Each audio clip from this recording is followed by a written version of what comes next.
Well, welcome everybody to the inaugural office hours here on Agency Success with Hosting.com.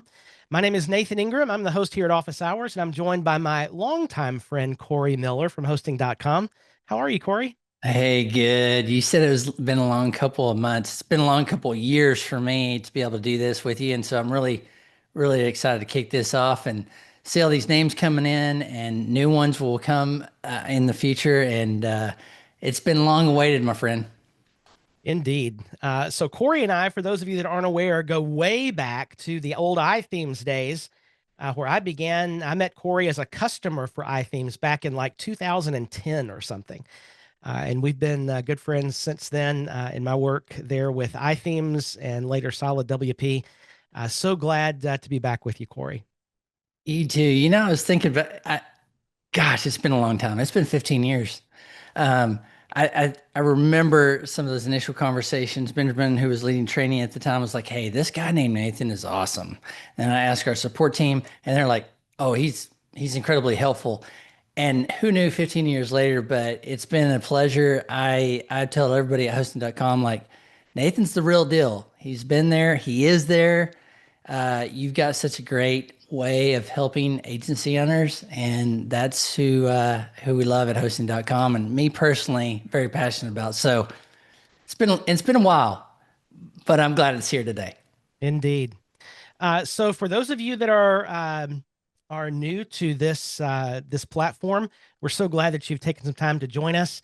We'll be talking a little bit about the format of this office hours, but we did want to take just a minute to introduce ourselves.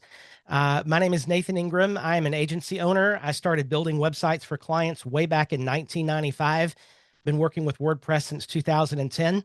And for about the last 12 years, I've also been coaching micro agency owners, helping them to grow their businesses and build a business that they don't hate, which is always a good thing. I also am the creator of Monster Contracts, which is a contract for agency owners. And so it is really a passion of mine, not only to learn and grow my own agency, but to also help others do the same and to build businesses that support their life choices.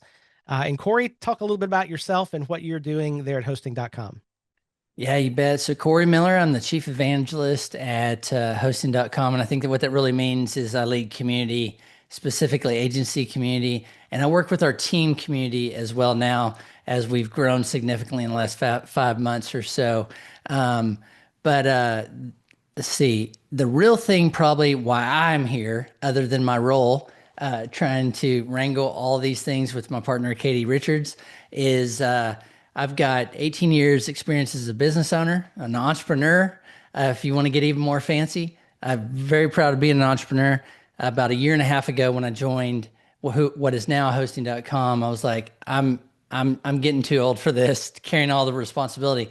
But I've seen the high highs and the low lows and everything in between. And why I really wanted Nathan to be here is he has actually lived agency life. He gets you. And I'm an entrepreneur. That side, I get you, but I'd never pretend to say, this is how you sell services. I've been, as Nathan mentioned earlier, more of a product entrepreneur with my former company, iThemes, which was acquired in 2018. And then after that, Post Status, which is the network of WordPress professionals. I was owner of that and then left that, earlier this year and to do and really focus on this work. Agency owners, you're very near and dear to my heart because you're a business owner. I had two granddads who were business owners and thought that's my dream and got to live it for a very long time. And now get to show up and just support you.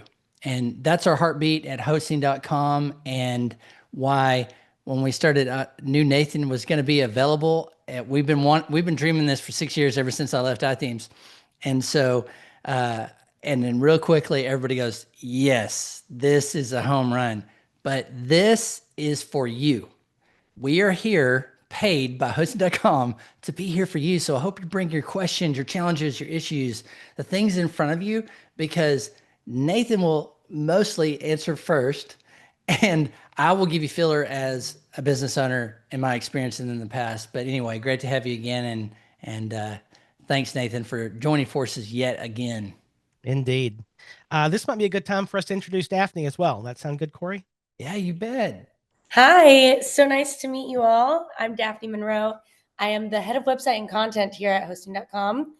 One of the more longstanding members of the team. I think I'm almost 2 years deep working here, and so I head up our front end development department, our content teams.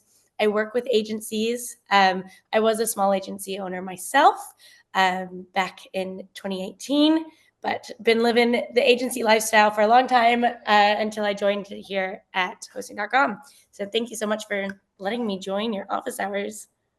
And one of the Indeed. reasons we invited Daphne is she epitomizes culture of hosting.com, but also she's an expert in SEO.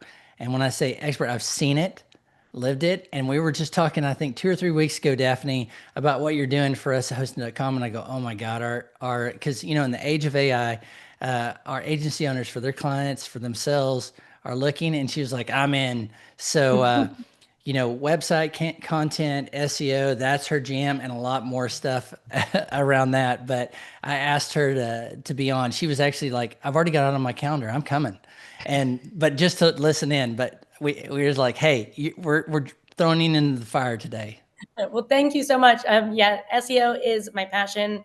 I started like everybody else, I believe, just building websites, and then learned more and more how they work, how to get myself in front of others, and then how to do that again.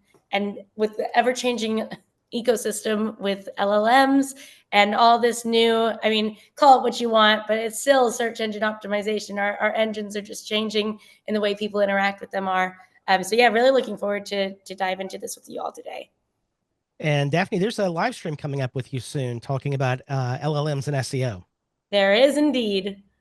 Yeah, Yeah. so I believe we have two series, one which is just top 10 things we should all be doing for our clients, and then one that's really just diving into what we need to be doing to be seen by these LLMs and how to really perform in that space with a good sentiment from them, of course, and making sure that we've got our checklist ready to go. Indeed. Well, thanks for coming on, Daphne. It's great to meet you. Yeah, great to meet you too, Nathan. Well, folks, let's talk just a little bit about how office hours will happen in this new format. Uh, every week, I think we'll forego some of this today just for the sake of time. But every week, our plan is to have a little news item at the beginning that impacts us as agency owners, and Corey and I will talk about that just a little bit. You may be aware there are a few things happening in the WordPress world that impact us as agency owners for certain. And so we'll cover something in the news space and have a conversation about that. And also, those of you that have followed me in previous platforms, we had a long-standing live stream, a monthly plugin roundup, where we would elevate a dozen or so plugins every month and talk about some of those. It was a lot of fun. And so while we won't be doing a plugin roundup, we will be doing a featured plugin every week. And sometimes that will be a free plugin. Sometimes it will be a paid plugin, just something that makes sense for agency owners that we found that's new and interesting. So that's the plan, and then we'll take questions. So just given the time right now, probably we'll do a quick discussion of I think an important news item that's coming out. And we will probably not do a plugin this week. We'll start that again next week. So for those of you that have just joined, I'm going to drop in the link bundle again there in the chat. You will find there the link to ask questions. Please use that form to ask questions, and we'll take those questions in the order they are received. Looks like we've got about a dozen questions stacked up so far. Also, there is a link to join our new Slack group for agency success. You can find that link there in the chat as well. And finally, the link to register for Tuesday's live stream, where I'll be talking about AI prompt mastery. So that's going to be a lot of fun. So quick little news discussion, Corey, and Daphne, you might have some interesting input on this as well. One of the things that came out last week, I believe it was introduced on the July the 4th under a freedom banner, is that Cloudflare has now started blocking by default AI crawlers from websites. And this at first sounds like a really great idea because AI bots crawl your website. They're using your server resources. They're taking maybe your content without permission. And there's a lot of discussion about that in the agency world as to whether or not to block those AI crawlers or not. And I've done a lot of thinking about this. And for those of you, I know there's a good group of folks that are using Cloudflare. You'll see this change right away if you go to add a website to your account. As soon as I get to that spot. I always love live demos. Right. Developers hate it. Like, wait a minute. Something could go wrong. Yes, it will. Okay. So right here on the beginning page where you go to add a site to Cloudflare, by default, you'll notice there's this new area that says AI crawlers are going to be blocked on all pages by default. So this is now the default setting. And you have to be careful if you're adding a domain to Cloudflare. It doesn't affect previous domains that you may have added, but for any new domain, this is now the default. So I'm curious, Daphne, in your work with SEO and especially on hosting.com, we didn't plan this discussion, so I hope that's okay. Of course, no. How do you deal with AI crawlers? Yeah, it's a great question because obviously each case is unique. Every website has a unique purpose. For us, as soon as the news came out, we got in touch with Infra and said, please make sure we can be crawled. We actually specifically have sitemaps for LLMs to help them find the right things in the right spaces. So we show up in the right places. But we also have the bandwidth available to do that. So if you're on smaller plans, maybe you were taking hits and this is a better solution for you. Or if you're dealing with some sensitive information for other cases, it might not be the right option for you. And also just data privacy as a whole is important. And it's nice to see people or businesses like Cloudflare taking that into consideration. However, we are very much going towards the path of making our information easily available and easy to be found through Google, so SEO, through, I don't know, Grok or ChatGPT, whatever you use, we want to be there. And we want to make sure that all of the great things that we do, like webinars, blogs, can all be found through them as well. Yeah, excellent. And that's really it's such a balance to figure out how do I want my information to show up in LLMs? Do I want to block it? Corey, you have any thoughts on this? Yeah, I love it. And see why I asked Daphne to come up, because you could just throw her a question without any, and it's like, whoa, how did you, she knows her stuff. What occurred to me as I was listening to you two talk was, every huge innovation happens and you're like, wow, this is cool. And, the iPhone was version 1 when I started my first business, and it changed the world, in 1-2 years. And then I thought tech just goes like this. And I'm just trying to scramble, and then ChatGPT comes out and I go, it's not doing this. It's going straight up. And that's innovation. Now there's another side to that though. That's disruption. And when you were framing that question, I thought, oh, this is Daphne's. I can't take this. But it occurred to me, our agency owners might have clients who do care in this sense. Like as hosting.com, yes, all the things. I can naturally understand that. But if a person like you, Nathan, coach, writer, trainer with a lot of intellectual property may go, hold on 1 second. Now, my ethos is open source all the things. Like, get it out there. In particular, I'm talking about content. I want to be known. I want my content, my values, my perspectives out there. Now, your clients may not. So I have a friend, psychologist, has published 3 books now. It's going to be a good question because I'm going to have to ping him about this today and see. Now, for him, I'm going to say the same thing, though. I'm going to say, you want to be there. You, just like Daphne was saying, you want to show up as that expert. And I see more and more with all these innovations, it's all the other areas of life scrambling to catch up. So it's like, I'm just trying to understand if, like, should I be on Midjourney? Should I try images there? Should I go over to Claude? Whatever it is. And now you just told me, hold on, I got to think about something, which is protecting my content or not. And so I think this is going to be something that comes up for our agency owners, in particular for their clients that might feel very, very, and well-deserved, very guarded about their intellectual property. Yeah, indeed. So I think bottom line for me is why are we publishing? Are we publishing to get paid for the words we're publishing, or are we publishing to get people to pay us for something else?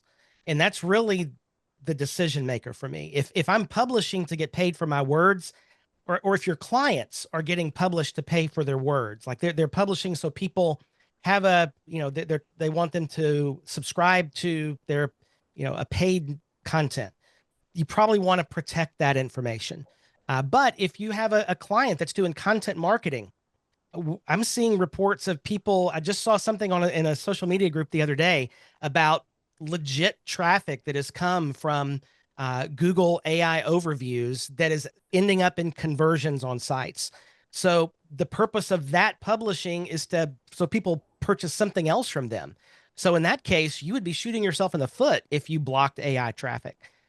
So it's a decision we all have to look at. And Corey, I really appreciate what you said, because for agency owners, one thing that I've been hearing for years is that it is so hard to keep track of all the things we have to know. It used to be enough we could just build websites, and then we could, we learn WordPress, we build websites, and along comes privacy laws and accessibility, and now AI and all the things that we have to know. And that's where hopefully Office Hours comes to be a resource to all the agency owners that are there. And we can, if I don't know the answer, we'll figure it out together. And I'm really looking forward to that as we get started here. I had one more comment I thought of, yeah, and please. it was actually a conversation Daphne and I had. So I thought, and a little bit it was a little bit evil of going, I hope Google falls on their face, because they have built their kingdom and it's theirs, and they can do what they want with it. But I'm like, be benevolent. So there's a little part of me in that, but I just go, yeah, Google's gone. That was where I went binary. So Daphne, if you recall this, but I know you know this, like waking up in the morning, you didn't say it's over. You were like, no, now we need to find the ways to innovate, be creative, and also track. And I know we do a lot of tracking and things like that, but I wanted to bring that back to you just real quick, because what you said to me really made sense. Of like, no, we're not done. It's like you said in the beginning. It's still SEO. I mean, that's up for debate. I would still say that it's very much SEO, but it's shifting. And if you're happy for me to run away with this topic a little bit, I'd love to do it, because I am really passionate about it.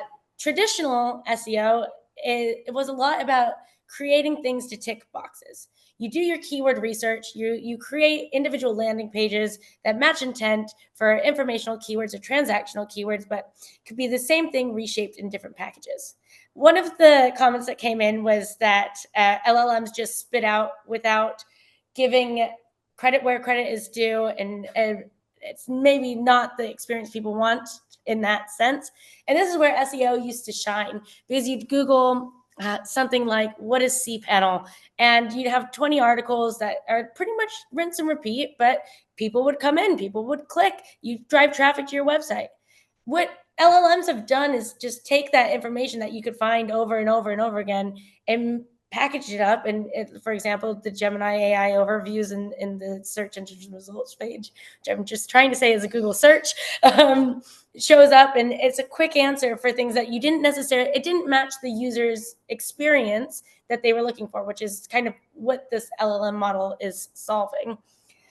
So what is being rewarded and credited is having that EEAT part, the part that's actually unique, the content that puts you above the others, and it cuts through the noise. And I think that this is something that the industry and content marketing as a whole has needed for a long time, because we don't want to just read the same things over and over again. We want to walk away with more knowledge. We want to evolve. We want to be able to take that into our work that we do every day.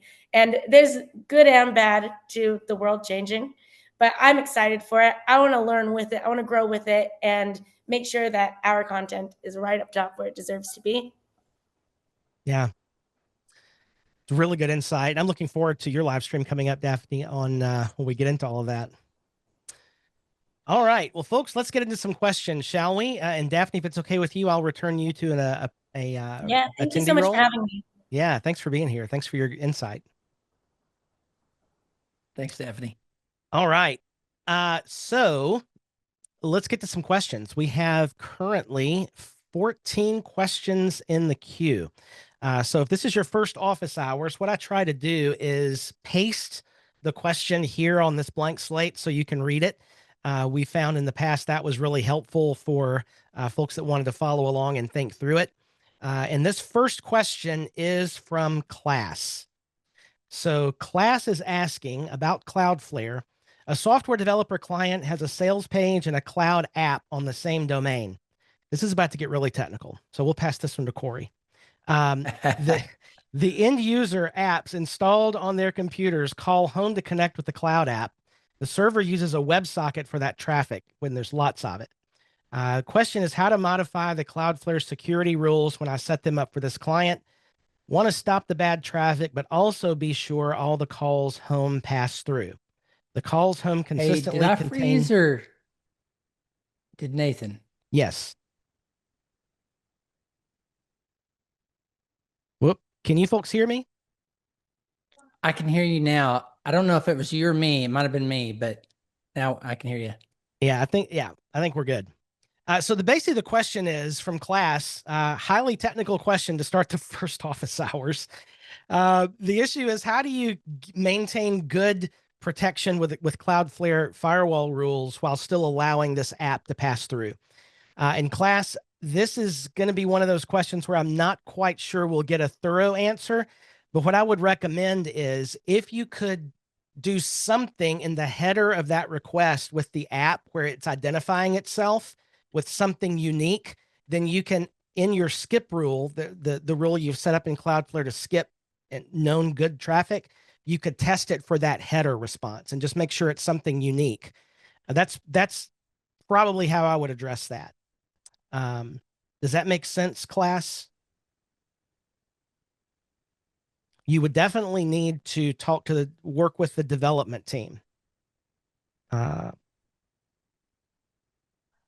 So you say, look at the last paragraph here, contain one of a few strings like application as part of the URL string. You could do it that way also. It would be probably a little more secure if you could adjust when this app is phoning home in the packet where the header, you can specify some information, header equals something. And if the developer could do that, that would probably be the easiest thing. Otherwise, you could just use a URL string. That's a little less. You could do it, but it probably wouldn't be the first way I would try it. All right. Does that get you where you need to go, Class?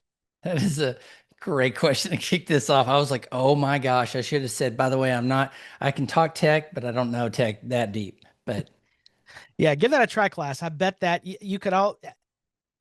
Oh, Aaron's here. Well, Aaron is the man to ask. Aaron suggests trying to combine both when accessing application and when the user agent contains some unique string. Yeah, something like that. I would try not to use the URL and I would, exclusively. Yeah, that's good. All right. Next question is also from Class. Several WordPress sites that are on PHP 8.1 and use Solid Backups Legacy, formerly known as Backup Buddy, for their backups, which works perfectly. Updated to PHP 8.2 on a couple of sites, and now backups consistently fail at zipping. Getting stuck in the process. As soon as I flip back to 8.1 again, backups work. Is it just me, or is anyone else running into the same issue? Any known solutions? Great question here. I know there's a bunch of folks who are in the attendee list that are using Solid Backups. Have you noticed this issue with 8.2? Stacy says she is as well. And ultimately, Class, what this is going to be back to is it's a really old code base in that plugin, which is why they ultimately replaced it with something else. You may just have to stick with 8.1. Yeah, so several folks are saying yes. So there you go. So there's your answer. Either find a different backup option, or really, you should probably be looking at a backup option that is not a WordPress plugin. And Aaron, again, that's another excellent. Aaron, we should just have Aaron all the time here. It could be by default that there are certain PHP modules that are not toggled on for your 8.2 on your server versus 8.1. So I've even seen where a new PHP install might not even have the zip module enabled, which would absolutely cause the problem.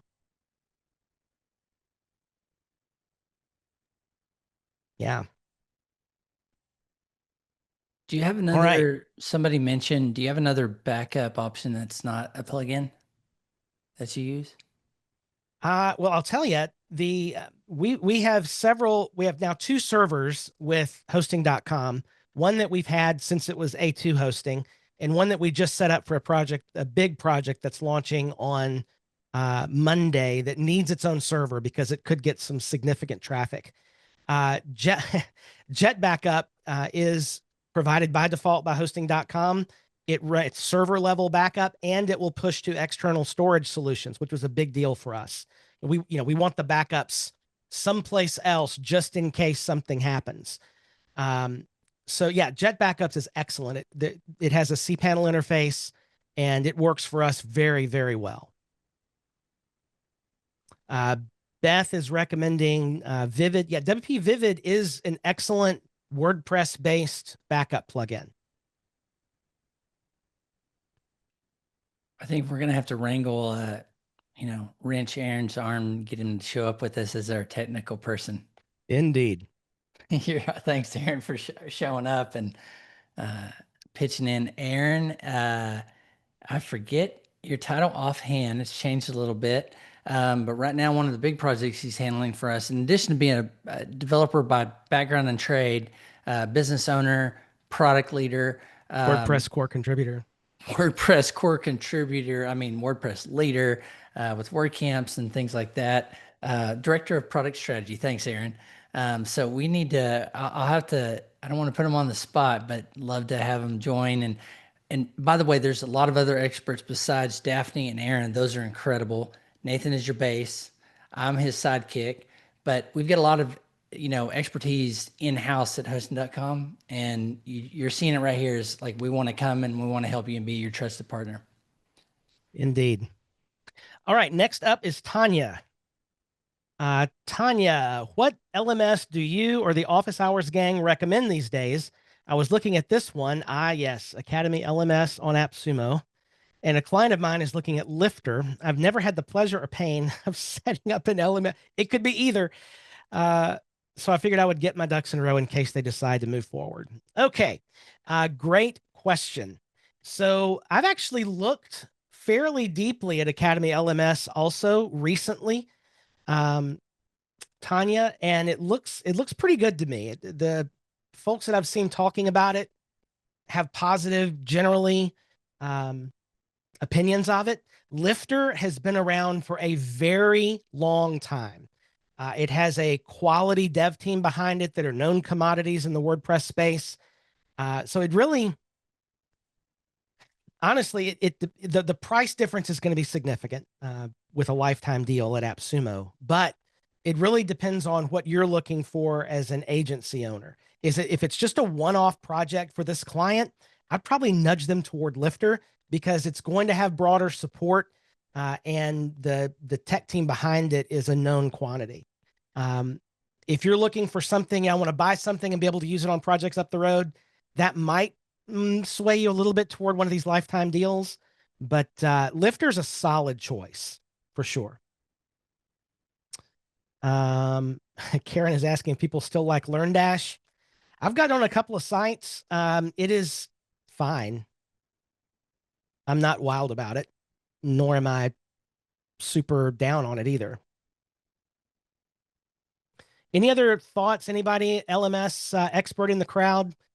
Please drop in the chat there and give some feedback for Tanya. Kay, you know what? I didn't think about this in terms of an LMS, but it absolutely is, and that's Fluent Community.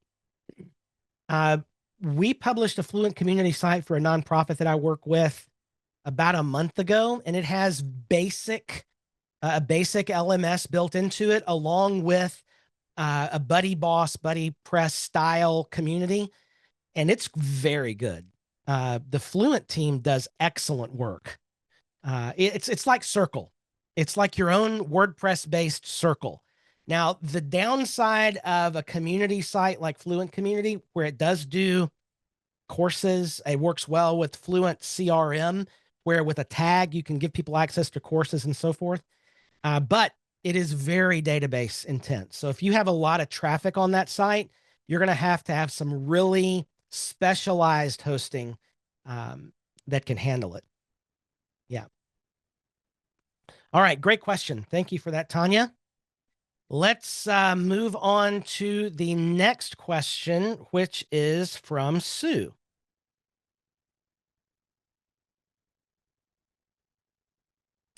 All right, Sue. Is this a math problem? I think this is a simple thing I'm trying to verify. 5 plus 8 equals 13. Is that the answer you're looking for? No. If I don't use two-factor, does WordPress add an additional question to the login screen? Not by default. For those of you that, you've probably seen these little math problems.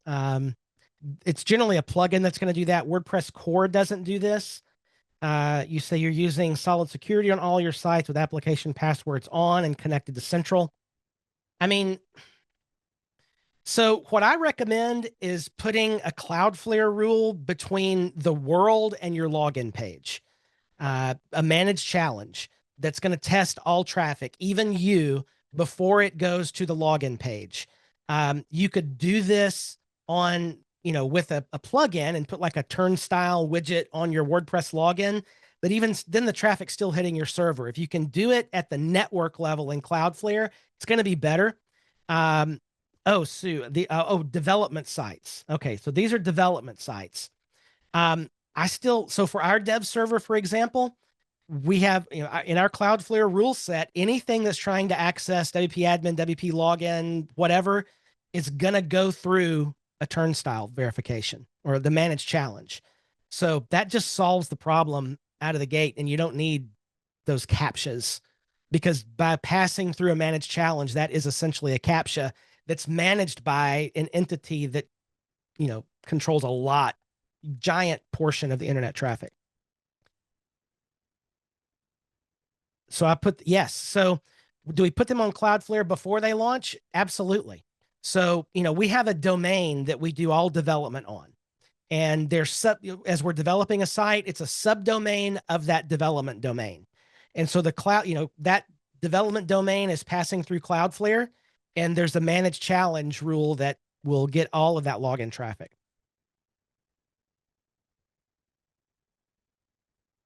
Yeah, that's the way to go. And you don't have to fool with it on the WordPress side. All right, next up is Beth Livingston. Hey, Beth. Hey, Beth. Beth, are you back in the States? Beth spent some time abroad. All right, welcome back, Beth. All right, let's see. It's a Claude question. Claude has been giving me contradictory information within the same chat sequence. Welcome to AI. AI will tell you many different things and be absolutely certain about all of them. When called out, it apologizes and corrects itself. Yes. Sometimes still with incorrect information. Have you noticed this? Yes. And what I will tell you is swearing at it does not help. Which AI models are you using for different tasks, like coding versus writing versus solutions for tech problems, etc.? So Claude is great. I use ChatGPT. That's just what I use. You may find, so the trick is, what model of Claude are you using? Beth, are you paying for Claude? Okay, so you are using the paid model. And so I'm not super familiar with Claude, but I know in ChatGPT, for example, you can drop down and choose which model that you want to use to write. And if that is the case, then, like right here, you can still go back to some of even the older models if you want. But by default, if you're using ChatGPT, 4.0 is probably your best bet. It's a generative model. but then you also have the reasoning models that start with an O. These are better for more complicated code creation. We're going to go through a lot of this, by the way, in Tuesday's live stream all about AI. So the first thing that I always try to check when there's an output issue or somebody has a question about really poor AI output is, what model are you using? Are you using the right one? Is it one of the paid models, or if it's one of the freebies? The free models really are much lesser quality output. So back to the actual question, have I noticed that that poor responses happen? Yes. Have I noticed it even in the paid versions of ChatGPT? Yes.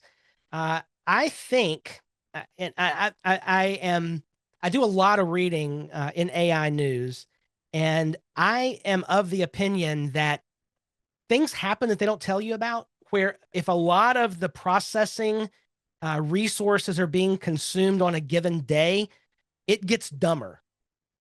I have no, legitimate evidence for this. It's totally my own experience, but I've seen other people talk about the same thing. And it's particularly true whenever they release a new model. And like the processing power gets, until they can kind of balance the loads, it just gets dumber. Simple code creation tasks, or, that would just be right the first time, would take multiple iterations sometimes. And there's really not a way we can control that, unfortunately. It just kind of is what it is. A note I heard actually from an agency owner I met at WordCamp US. He's up in Toronto, I think. And he mentioned, he was like, I use Grok, Claude, and Chat. And he'll go to Chat and say, I'm going to use Grok and Claude. And he'll ask a question, paste the response back in one of the others, and go through. And I thought, wow, that's interesting. Trying to make them jealous. I love that. My business mentor gave me one of the best pieces of advice that I don't always live: trust but verify. All the things. So I think the comment of the day is from Paul over here. I also get dumber when my resources are used up. Yes, indeed. All right, Beth, I don't know if we have a solution other than I've seen that too. All right. Next question is from, let's see. Whoops, I lost Tanya's question. Okay, this will be a quick answer, Tanya. Is there by chance a huge Christmas in July discount or sale on the horizon for monster contracts? Reach out to me, Tanya. I'll fix you up. Next up is class.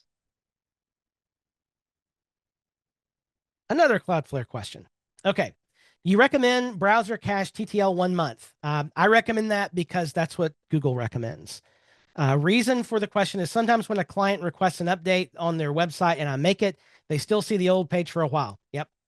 Because of the browser caching. Trying to explain how they clear their browser cache is often an exercise in futility. However, usually that cache clears overnight. But when Cloudflare tells the browser to cache for a month? Yeah. So it's part of the deal, right? And the browser cache setting is the most important cache setting is at the Cloudflare level itself. If the site gets a ton of traffic, you may want to have the Google recommended 30 days, 1 month. But that's going to be the result. What I've trained clients to do is hold down Shift and click refresh. That's going to force a reload. And that's the simplest answer to the question. Hold Shift, click the refresh button.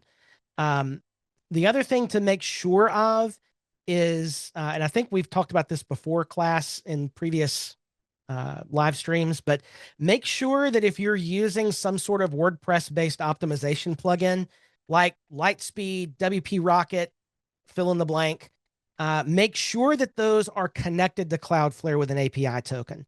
Because when you make a change on the WordPress side, you've got to tell Cloudflare to refresh itself. Otherwise, it's going to serve that stale content that just got updated.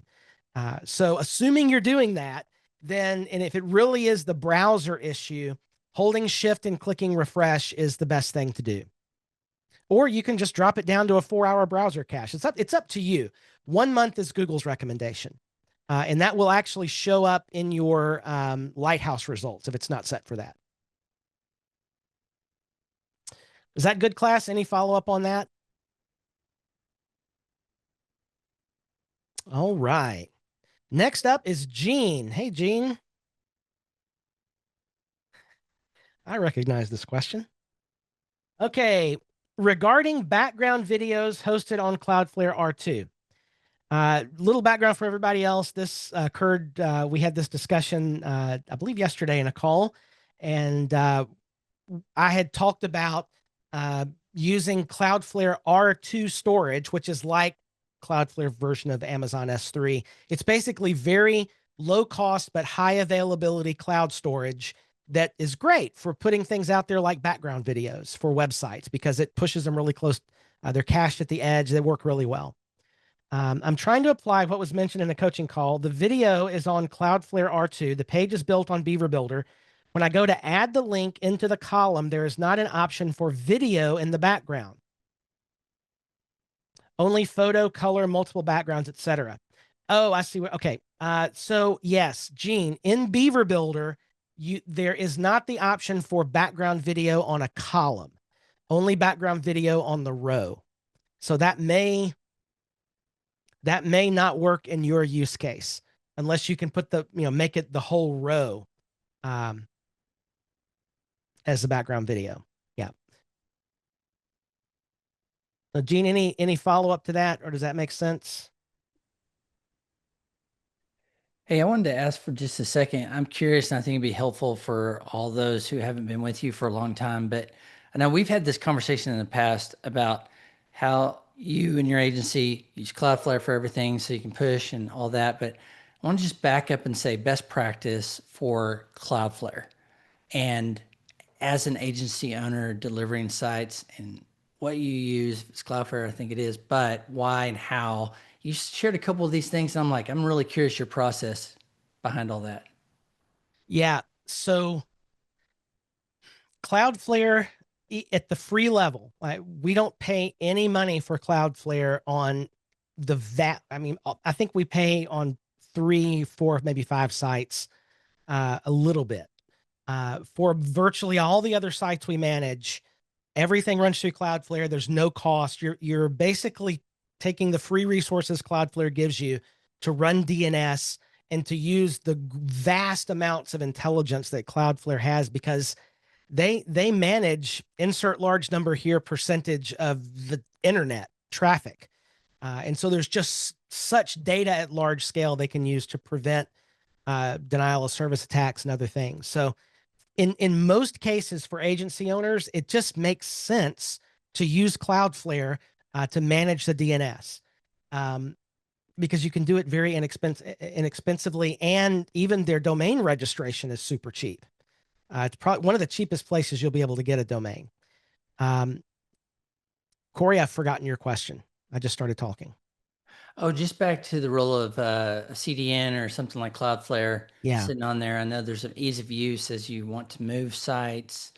Yes. Some really good benefits to that, and kind of want to get down to the foundation. A lot of these our people today have mentioned pretty advanced. I was like, whoa, I didn't even know you could do that.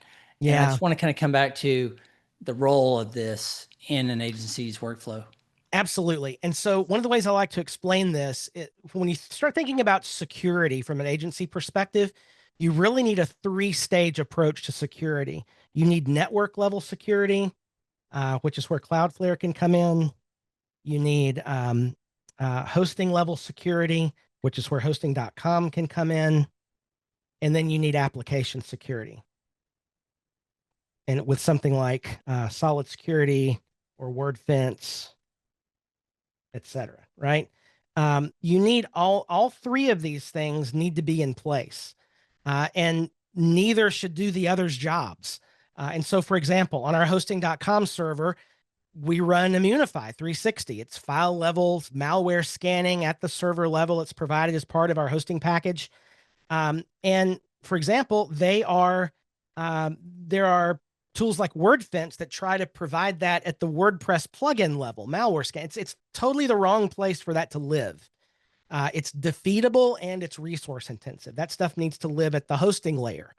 DNS management, like we've talked at Cloudflare, that's your first line of defense. So Cloudflare, really good hosting level security, really good application level WordPress security.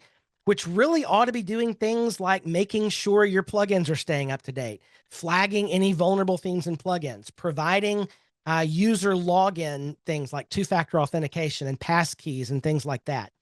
But when you start mixing levels and doing things at the wrong level, you start not using your resources correctly. And so and for an agency choosing Cloudflare, it makes DNS management super easy. It makes moving from one server to another really easily. And you get all the security benefits wrapped into one. Yeah. All right. Oh, Karen, where does Thomas and We Watch Your Website come in? So we've recommended We Watch Your Website for a long time. I have personally. The team there is excellent. They're managing something like 18 million WordPress sites. And they come in kind of on this hosting level. They install software on the server that helps to manage some of these things. Yeah, so they hit there at the hosting layer. Yeah, great question. Okay, let's see. Next up is Paul. Did I cover that well enough, Corey? Yeah, it was great. Thank you. You Okay. broke it even more nuanced than I thought. I love that. I'm learning as we go, people. All right, this is from Paul. In iTheme Security Pro, or whatever the name is these days, when the XML RPC is disabled, does that stop the visitor from hitting that? Is there a better way to deal with it? The process was hitting the server hard. Not sure if it was turned off. Yeah, okay. So backing up a step, XML RPC is a way in which tools and sites can talk to each other, right? It's a way for things to interact. It was used in the Mesozoic age of WordPress for pingbacks and trackbacks and blogs talking to each other and that sort of thing. It's identified by most folks as a security issue today because we're not really using pingbacks and trackbacks anymore. There are some plugins, most notably Jetpack, that still do require XML RPC. But in general, you probably want to have that disabled. And so, Paul, if you're getting some sort of notice from something that XML RPC is getting a ton of traffic, it's a very common way for malicious bad actors to try to get into your website to do malicious and bad things, right? So unless a website has a need for XML RPC, turn it off. There's no need for it. And I don't think we have a single website that we manage that needs XML RPC. We're not using Jetpack, and we're certainly not using anything else that's talking through that layer. So it's disabled by default. And many times security plugins will have an option to do that if you're already using one. There are standalone plugins out there that will just disable XML RPC, or there's code snippets you can get that will do the same thing. So Paul, does that answer your question? And yes, several folks mentioning yes, and Corey just answered. We are recording, and these will be available. We're working on the details of that. Unless you have an answer for that right now, Corey. Do you know how we're going to share these recordings? I do today, and this will improve over time, get more polished. But today, if you've registered for these, you'll get the email afterwards, shortly afterwards, with the replay and all that. That's our intention, again, is to share all this awesome knowledge that Nathan's sharing with you. So yes, recording will be emailed to you shortly after. Excellent. Don't ask what shortly is, because I haven't asked Katie yet, but shortly after, very quickly after, all the things we do through streaming at hosting.com, we try to get to our YouTube channel, and I'll post a link there. And then, but the big thing is making sure you're on our Agency Success newsletter. I'll put a link in there too. But if you signed up today, yes, you're going to get it. Excellent.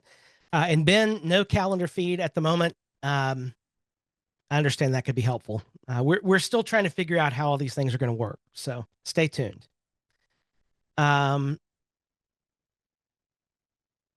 Follow-up question from Paul. Should a Cloudflare rule be used to block the PHP file? Yes. Matter of fact, you can do that. And if for example, you go back to that Cloudflare course that I gave earlier this year, you will find that rule defined in the handbook. It's part of the WordPress lockdown rule. Yeah. All right. Stacy, is saying, she cannot get into the Slack group. The ball keeps spinning. And I've seen some conversation about that. So I don't know what's going on there. I kind of wonder if there's something going on the internet because there's, I don't know. I used to say with our e-commerce business that if it was raining in Oklahoma, sales were going to be down. So don't take my word for that, but I'm just kind of wondering. Did you get to this page, everybody? If you got to this page, then it's not WP Nathan. Okay, so the redirect works. So that means you can complain to Slack. And I don't know how good that's going to be. Just give it a minute. Something's probably going on there. I don't know. Just give it. I don't think you can complain to Slack, but just give it a little time. I'm sure it will work out. If not, perhaps try it in a different browser. So some folks are getting in. So it is working. If you're struggling, yeah.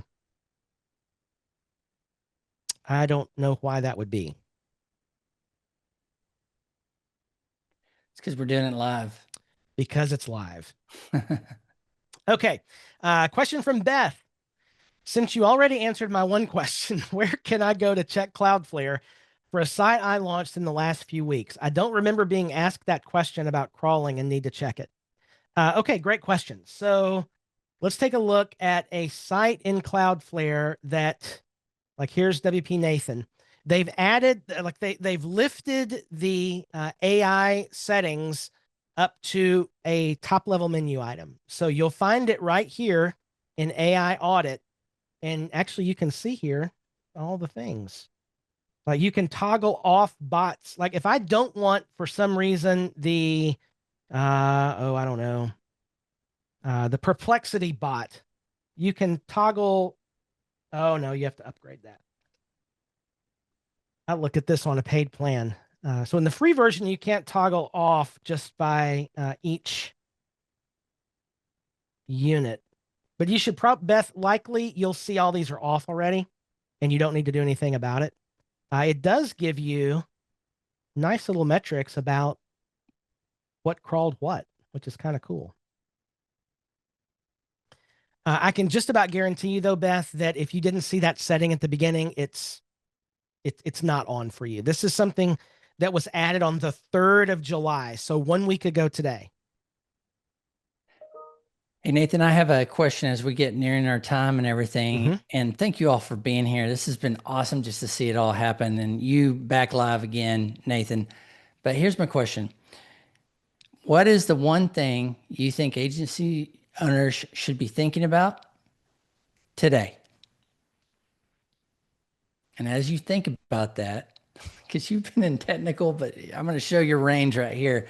But I'm just curious, you know, we've been talking about AI a lot of technical things here today, but I'm just curious, what's on your mind as an agency owner? What thing do you think we should all be thinking about as agency owners? Yeah, it's a great question. And I'll tell you, the thing that's on my mind more than anything else is, what does my job look like in 5 years from now? And it's something that I don't think needs to create fear, but we do need to be thinking about it. You know, for folks that have been listening to me for a little while, I've been saying for years, it's not enough just to build websites anymore. I mean, I've been through the days when, you know, when I first started building websites, I was using, you know, desktop software, Microsoft Front Page, Macromedia Dreamweaver, you know, these tools, and you had to hire a web professional to update your website. And I had a business based on that. And when WordPress came along, I perceived it as a threat. I remember telling somebody, I hate WordPress. It's going to destroy my business, right? And then I moved to WordPress and pivoted a business model and started doing WordPress management plans. And it was actually better and more profitable. And my business grew like crazy.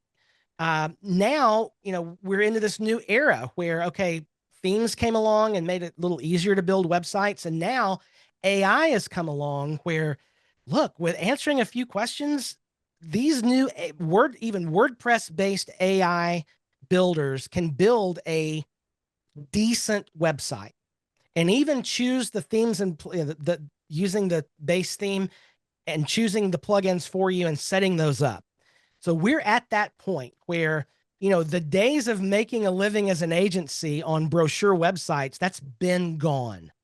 And if that's where you are, we really need to start thinking about what extra value do I offer to my clients? Because AI today is the dumbest that it's ever going to be. It's only going to get smarter from here. So we really have to think about what is it that we offer our clients. And what I've come down to for myself is no matter how good AI gets, there are going to be people who need someone they can trust to solve problems.